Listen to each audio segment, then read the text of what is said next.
Hello, everyone. Thank you very much for joining me today on another episode of Powerhouse U. I want to actually open with telling you guys how much I appreciate you all for sticking with me throughout this time and as we get more videos out. And I do want to tell you that today I am accompanied by a gentleman who I have basically been stalking on LinkedIn for a little bit. Brandon Jenkins. Brandon Jenkins is with Birch Prosper, and he's actually a principal and founder, right, Brandon? Yeah, that's correct. Birch Prosper, and he has had a plethora of posts on LinkedIn that have kept my attention for months, and we've communicated a couple times in the past about his post and how engaging they are, and about his Spotify channel, in which I will allow him to elaborate on more so later on in the call. So without further ado, Brandon, feel free to take the mic, give a little bit more in-depth background about who you are, and we'll start from there. Absolutely. First of all, thank you so much for having me on your show. I really appreciate what you're doing, and I think that your platform and your message is really powerful. I appreciate it. Absolutely. And so I can tell you, so the LinkedIn post that you're referring to is actually about me being introverted when it comes to things that we got to get to that for the last part, because that's actually the part I want to elaborate a little bit on. Okay. So I'll tell you what, I'll talk a little bit about sort of my background and journey and everything, right? So I started off on the single family side. I'll tell you what, I'll take it even farther back. Okay. By trade, I'm a petroleum engineer. And so I worked for about 10 years in oil and gas. Worked on some really good projects. I love to work, really good people. But the oil and gas industry is very volatile, right? And so if you have any adjustment in the price, then they typically start laying down rigs and they start laying people off. Okay. So for me, that was, I basically came to the realization that I needed to offset some of that employment risk, I'll call it. And I started to invest in real estate. So I started to buy single family properties, fix them up, rent them out, the Birch strategy, right? Mm-hmm. And got to the point where I wanted to scale. And as much as I enjoyed it, I knew that if I was going to grow, that I'd have to do something to scale a bit. So started to look for apartment deals and put in a few offers, and they fell through at first. But one of my former colleagues told me about multifamily syndication deals. And so I think one of his neighbors or his close connections, they were a capital raiser for a syndicator. So he and I got connected. And long story short, I invested in my first deal as a limited partner. And fast forward to now, I've invested in 11 deals as a limited partner, and I'm a co-GP in 2 deals. And I'm also a podcaster. So that's sort of the shorter version of my journey. But, we can kind of dig into any aspect of that you like, but that's how I got started. The first question I want to ask you is, how did you become a GP on 11 deals? What was that process like? Well, so to clarify, I was a limited partner on 11 deals. Oh yeah, LP. And a GP LP. On 2 deals. Yeah. What was the process for the LP? So when I started off, I started by going to meetups, and I lived in Houston at the time. And in the Houston market, there's actually a lot of activity as far as syndication deals, commercial real estate acquisitions. And so I would go to meetups. So I'll meet people in person. I would get to know them. They were sponsors on deals. So I kind of connected with them that way. Some of the other people who attended the meetups as well, just networking. So that was how I started. The first meetup that I went to was probably in 2017 or so. And I didn't invest in my first deal as a limited partner until 2019. So I started off by first getting to know who the sponsors were. Now, I would say, look, does it take 2 years to get to know them? Probably not. That's a little bit long. But for my own comfort level at the time, that was what it required. So I really wanted to get people to know them, understand how the deals are evaluated. And that was where I started off. And then as I educated myself a little bit more on how to evaluate deals and the numbers, because multifamily is different from single family, certainly when you look at syndication deals. So when I educated myself on how to understand the numbers, I got comfortable there. And then the market where they were investing at the time, for the most part, I was familiar with them. So those three pieces are the things that I started with: the sponsor, the sponsor, the market, the deal. And that's how I started. And yeah, so I invested in my first deal as a limited partner.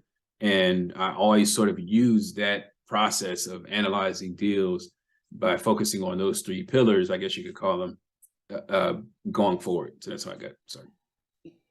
You said sponsor market deals, right? Yep. Yeah, so number one, sponsor, number two, market, number three, deal. And that's the process that you use in addition to the Burr. Well, you said you started with the Burr method when you were flipping properties, and this is how you pretty much progressed since then, right? Correct. Okay, which makes sense. And then, so it's safe to say that you acquired 11, you did 11 LP transactions in the since Yeah, as 2017? correct. Bravo. Well, since 2019. Oh, because it took you 2 years to get to know them, and then in 19 you Mhm. started. Okay, and then Right. so from there, which bravo, like I said again, you went from there, you started a company, and that's when you're doing the mentorship and the coaching, right? So how did you do that, and how's that benefited you in your transactions? Well, so I started Birch Prosper, which is my acquisitions firm, and also have a meetup where we do some knowledge sharing there. And then I have a podcast, which is sort of further geared toward educating passive investors. And on the coaching side, I'm a member of an investment mastermind. And so in terms of how I started that, really, some of the folks that I met while I was going to meetups to educate myself, they were also a part of different mastermind groups. And I eventually got to the point where I identified which groups aligned with what I was looking for, because I wanted to be a part of a group where there are folks who are at a level where I wanted to be, Mm-hmm. and so that I didn't want to get into a group and be the only one looking for syndication opportunities, or be or be someone who had a level of experience that put me at sort of the middle or upper middle end of the pack. I really wanted to come in on the low end, being the inexperienced guy, so that I could learn from those who are where I want to be. So that was what I did. I identified which groups made sense for me. The other thing that I was interested in is how active they were. So I wanted to be in a group where they're actively closing deals. You have to be careful about that. If you're looking to join an ecosystem where, especially in the commercial real estate business, for me, it really is about who's active, who's closing deals, how strong is their network, how solid is their reputation, do they have repeat investors, do they have full, deals that have gone full cycle. All those things are very important for me, because you can very easily find yourself in a group where they're just not that active. They talk like they are, or they have, they maybe have the curriculum as if they are, but they're just not closing deals. And I would say that it behooves you, in general, to get in with the group that is active in closing deals. So that was what I looked for. I like that And that's word, how I got started. behoove. Behooves, right? But it's Yeah. true. I mean, that to me, that you have to guard your time, so that was kind of what I was looking to do. Exactly, you do. And definitely in being in commercial real estate too, a lot of times, especially as an agent, you could get caught up in like time wasters and or Yeah. people that aspire to be but aren't quite there yet. So you definitely have to cherry pick, because there's so many groups out there that say they do X, say they do Y, and then when you ask Yeah. for a portfolio or a brochure or so just talk to me when you have it. Exactly. So Exactly. yes, and then of course you said that, and then we're going to go back to later. We're going to go back to the 2 years of you trying to trust these people, because I feel like Hmm. there's something that could be said there too. But Right. what Right. benefit has it been to you when it comes to networking and the impact of networking and creating these masterminds? How has it benefited you when it comes to investing? Oh, it's been huge. So on both the passive side and the active side, it's helped me Mm, out a lot, because so I'll start with this. As a passive investor, you're, in addition to the sponsor, the market, the deal, you have to have be careful about sort of the risk that your capital faces, right, when it's placed with different groups. And one of the best ways to do that, in my opinion, and this is what I've done, is to invest in or in deals that sort of come out of certain groups, because they have what I call a self-policing effect. And so if you're with, if you know that there's a network where they have deals that they are closing and that they're active, and so you as a limited partner, as a passive investor, you want to invest in one of the deals, then you have this additional layer of protection, because that group is not going to want a quote unquote bad actor or a sponsor who is doing things that's not above board. They're not going to want that sponsor in their group, and they're going to oust them. Right. And so, and I've seen, and that's almost regardless of whether the group is a top high performing group or not. None of them will want someone who's not keeping things above board in their group. So they're going to get rid of them. You don't want the toxic person in the group. It messes up the flow. It's going to mess up the flow. And so the bottom line is, for me, that was what I focused on. And so that's directly how it helped me as a passive investor. So I sort of de-risked the deal a little bit, because I didn't want my capital to be, in the hands of someone or a group who lets people in who are toxic. And also it gave me insight into some of the mistakes that some of them have made. So I found that these groups, if you pick the right one, they're open to sharing things that have worked. Certainly they're open to sharing things that have worked well. They're going to do that, that's for sure. But many of them are open to saying what didn't work so well, or which markets they don't want to invest in and why, and so you get this huge educational benefit that will compress the learning curve and the time curve, I guess you can call it, for you as well, right? And so you get to speak directly one-on-one with people who may have been passive investors for 10, 20 years. There's a guy right now that is in one of the groups I'm in, and he's been a limited partner in over 60 deals. So so he has a wealth of knowledge when it comes to knowing exactly what to look for as an investor. Okay, so that's as an LP, right? And so on the general partnership side, it's the same thing. So the group that I'm a part of, their whole aim is to get you to the general partnership side. Whether you're a GP or not, you're going to invest in deals passively as well, right? Because it's always good to have some passive income coming in. But their goal is to get you to the GP side. So it's also helped me in that effort, because I got to see firsthand, I got to invest in deals that some of these GPs were sponsoring, and then now I'm a co-GP in one of the deals that I invested in, right? So anyway, it helps immensely on both sides. Okay. And then I do too want to talk to you just about the LP on the 11 transactions, only because a lot of people have not been so either A, active, or B, blessed enough to do so many transactions in a short period of time. So without really speaking up on, your financial stability or whatever you have going on financially, can you share how you were able to succeed and get that done? Yeah, and are you asking? Yeah, I can share that. Right. So there's a couple ways because a lot of times people are going to ask, how was he able to get the money to do these get deals? In there. Okay. Yeah. I'm going to share two things with you. And the first one is probably going to be a lot more useful, because I'll share my personal account, in terms of how I was able to do it. But I will tell you this. So I have a meetup that I run, and I recently had one of the attendees to the meetup mentioned that what he was able to do as a limited partner was to pool capital between he and 3 or 4 of his friends, and they went in as a limited partner in the deal. So, and let's talk. So part of the reason why you're asking is because of the minimums in these deals, right? Okay, so we'll just go out and say, on average, the minimums of these deals can be about $50,000, right? Okay, and they can be north of that. Certainly nowadays, it's fairly common to see some of the minimums at 75,000. I've even seen several where they're at 100,000. So the minimums are high, and I would say that over the past year and a half, they seem to have gotten higher, in my opinion. But inflation, that was what he was able to do.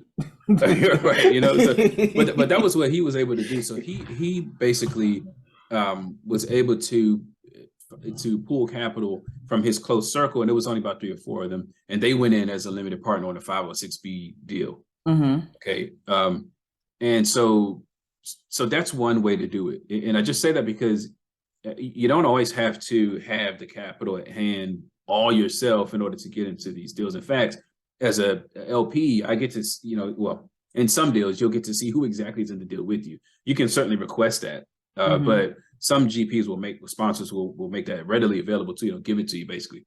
So you get to see who else is in the deal. And when you look at that list, there's going to be entities in that deal. So my point is, it's doable. You can say, hey, look, I have 25, I have I might have 10,000. Maybe my friend has 7,500. Someone else has, 15,000. We pull together to make the minimum amount. Okay, so that's one. You can do it. The other one is, how was I able to do it? Okay, so I started off as a petroleum engineer. Okay, which is a good job. Yeah, it's a good job. And for me, there were two things. One is I saved aggressively. I used to do this thing called the 52-week savings challenge, and where my targets were pretty high, and most people would, I believe most people, if they saw it, they would just right off the bat assume that they couldn't do it. But I just had to sort of sacrifice and say I'm going to do it. So I did it. So my base salary was good, was really good. I aggressively saved and I invested, right? Because I mentioned that I started off on the single family side, and I had 12 single family rentals, and so I ended up trading those up, so selling those to roll them into a couple deals as well.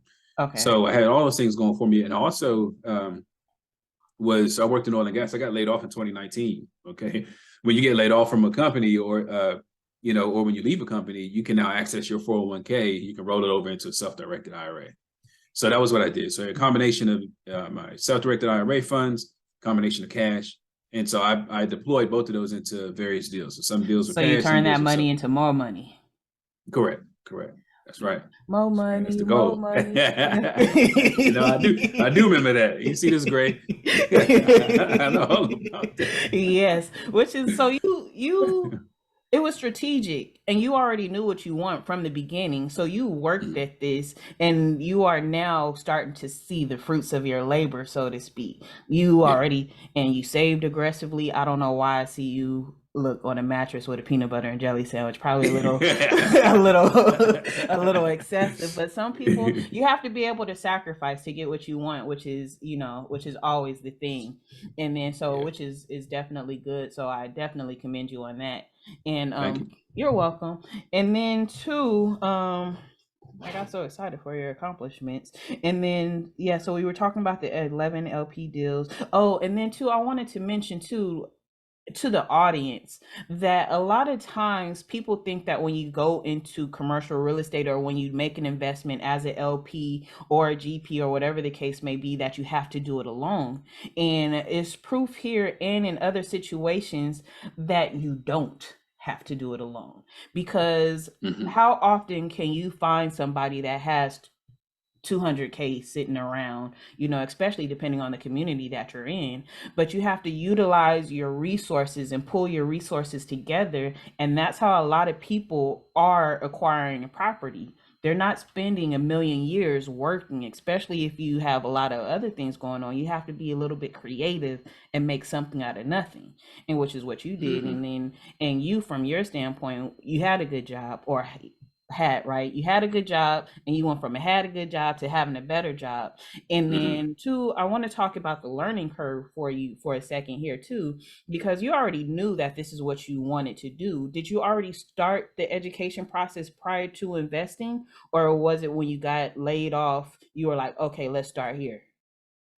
No, so that's a good question. So I actually started before, and one thing that for me helped a lot was podcasts. So I started to listen to, because at the time I had a commute that was about 45 minutes to an hour, one way, and then 45 minutes the other way. So I would listen to one episode of a podcast going up, and then another one coming back down. And while I was at work, if I could, I'd have my headphones on working, and I would just, have a podcast on. So I would jot down little notes if I had questions. That's how I passed my real estate exam. There we go. That's how you have to do it. Look, here's the thing.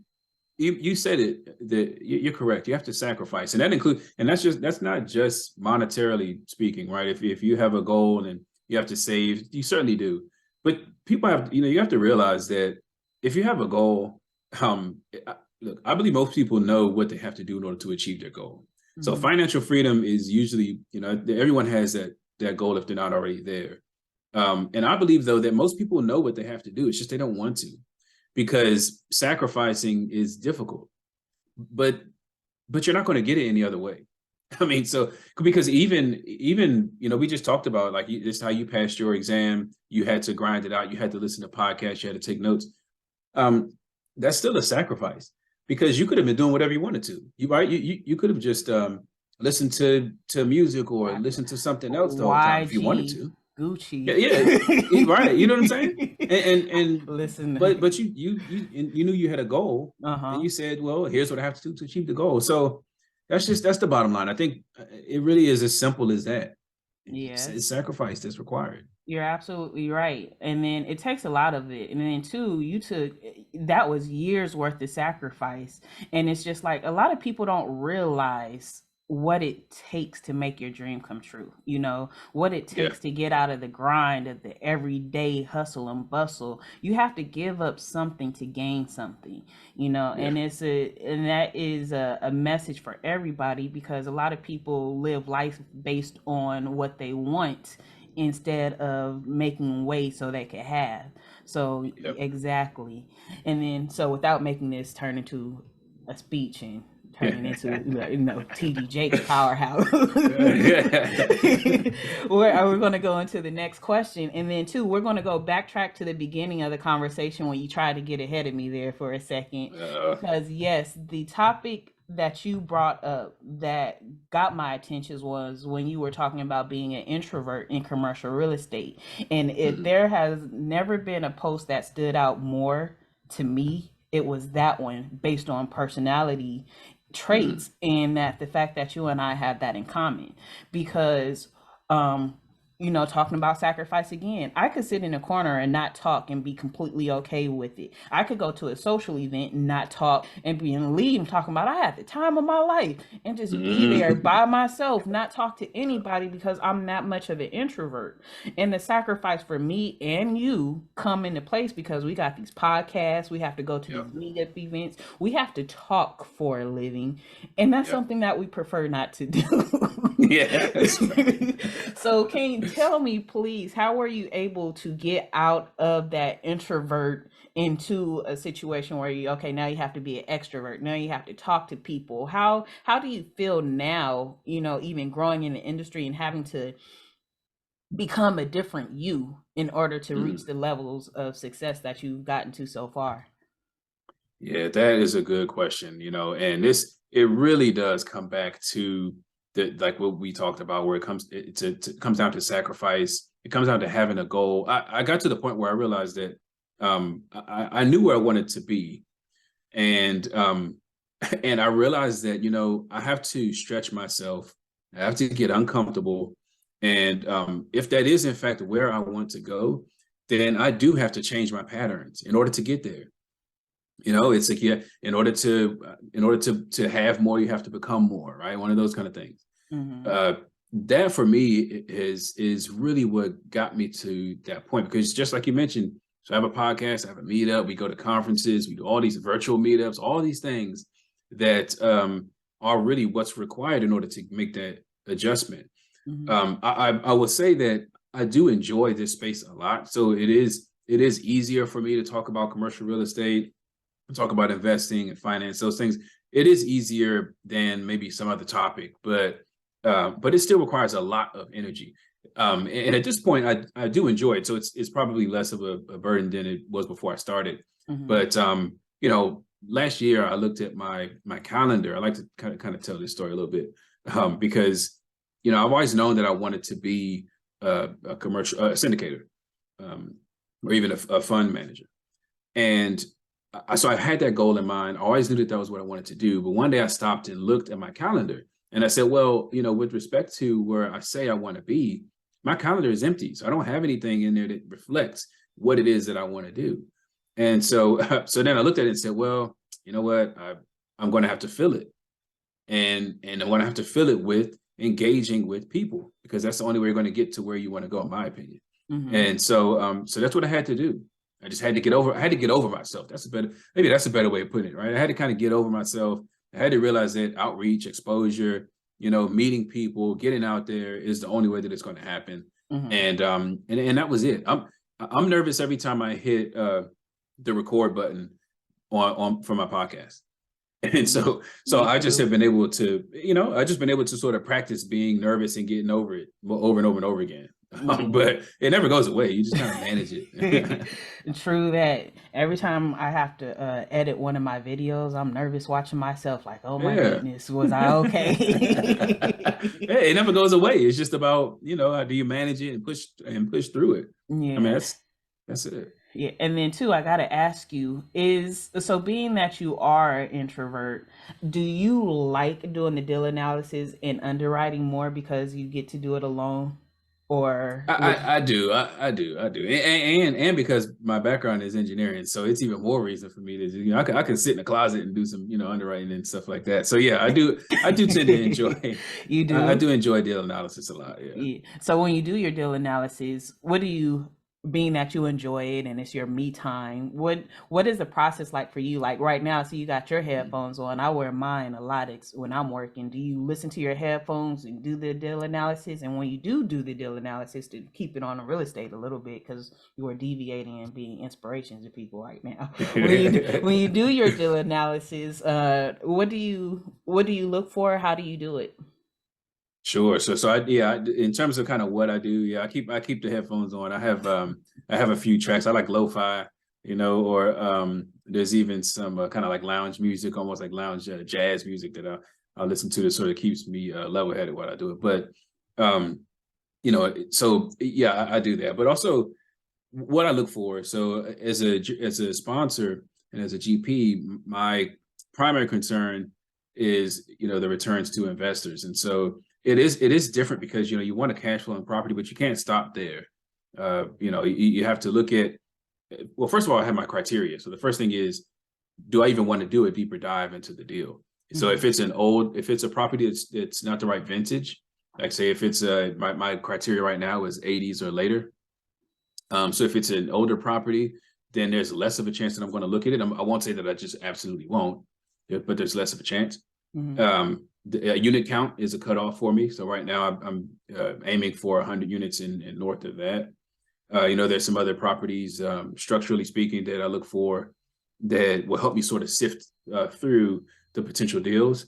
Mm-hmm. And then after that, I do a quick screener. And it's funny, I call it a quick screener, but if you were to look at the tool, it actually does not look quick, but I have it set to where it takes in few inputs from the user, and then I have a lot of preset numbers, and it basically spits out what the IRR is going to be on it, mm-hmm. what the average annualized cash on cash would be, what the equity multiple would be, and then kind of has some returns in terms of like to the LP, GP, that kind of thing. So, but ultimately, that's my concern is like, will it hit my three, the big three, equity multiple, IRR, cash on cash? Is it going to hit my targets there?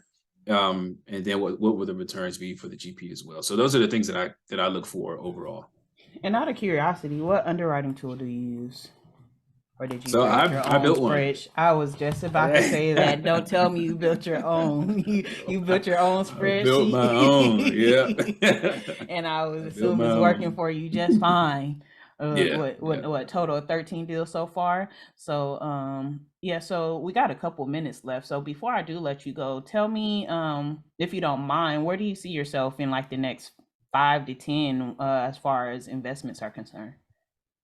That's a good question. So for me, I want so right now my firm is Birch Prosper, like you mentioned, and I want my firm to be the premier private equity real estate acquisitions group with the focus on multifamily, mm-hmm. but also wanting to have a fund at some point, right, to where we have targeted purposes basically for the funds that come into the group. Mm-hmm. So that's my main focus, is staying with multifamily. I have interest in other asset classes as well, self-storage. Having my background is in oil and gas, I do want to have some investments there, but my primary focus would be on the multifamily space, and for Birch Prosper to grow into a recognized name. So that's the goal. Yeah. And I'm going to say this last thing too. hit my mic, excuse. The last thing I want to say, maybe we could touch on it later when we have more time, is Mhm. that we both know that in 2035 or something like that, they're going to, I know out here where I'm at in LA as well as out there, they are going to be doing what is zero emission vehicles, Mhm. which means that we're not going to need as much gas because Yeah. we're going to be zero emission. So I would definitely want to know, with you trying to get into that field, where you see that even affecting real estate. Mhm. Maybe if you have a experience and background on that, because we're going to need less gas stations, and we are Yeah. talking about, 10, 15 years down the line, but when you're talking real estate, it pays to look that far. So, Mhm. maybe we could discuss that and talk to a couple other professionals, because like I said, we're zero emission vehicles in California and a couple other places is definitely Mhm. going to be a thing. But Sure. anyway, I do definitely want to thank you for joining me today on the episode of Powerhouse. And did you want to let people know where and how to find you? We got like two Sure. minutes Sure. left, Brandon. Sorry. All right, I'll be quick. First, I'll say thank you for having me on the show. Mhm. So I'm on LinkedIn, so you can find me Brandon Jenkins on LinkedIn. It's a very common name, so it's going to be a challenge. Maybe you can add the link somewhere, but I'll I'm on add it. LinkedIn pretty heavily. My website is Birch Prosper. That's BIRCHPROSPER.com. Also on Instagram, so it's Birch_Prosper on Instagram, and also my podcast, The Capital Stack. So we're on, I almost forgot, we're on Apple, Google, Google Podcasts, Spotify, and I think a few other kind of smaller platforms. So The Capital Stack is the name of my podcast. And if you're in the DMV area, I have a meetup. So reach out on LinkedIn and I'll get you connected. Get connected. It's worth it. All right. Well, I want to thank you all for joining me today, and thank you for joining us on this inspiration slash investment how to call with Brandon. And we will definitely be back with you on another episode of Powerhouse over here. And Birch, look, now I gotta look. I don't want to say the name wrong. Birch Prosper, right? Birch Yeah, that's Prosper. it. Birch Prosper with Brandon. So thank you guys, and you enjoy your day.